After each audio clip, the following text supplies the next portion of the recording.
جب رات کے آخری پہر اللہ تمہیں خود چنتا ہے تہجد پڑھنے کے لیے تو پھر سوچو وہ تمہیں خالی ہاتھ کیسے لٹائے گا۔ اس لیے جب بھی رات کے آخری پہر آنکھ کھلے تو اسے بے وجہ مت سمجھ لینا۔ اس کا مطلب اللہ تم سے تہجد میں ملاقات کرنا چاہتا ہے۔ تہجد کے اندھیرے میں اللہ نے ان کا راز چھپا رکھا ہے۔ جب نیند آنکھوں سے اٹھ جاتی ہے تو وقت تہجد آنکھ خود بخود کھل جاتی ہے۔ جب تڑپ بڑھ جائے تو بات سجدوں سے بھی کہیں آگے پہنچ جاتی ہے۔ آدھی رات کو کیا گیا سجدہ قبولیت کے امکانات بڑھا دیتا ہے۔ جو مقدر میں نہیں وہ دعا بھی عرش سے قبول کروا لاتی ہے۔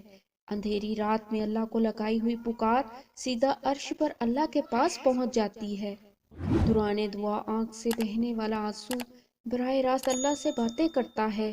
جب بات تہجد تک پہنچ جاتی ہے پھر کہانی بھی حقیقت بن جاتی ہے۔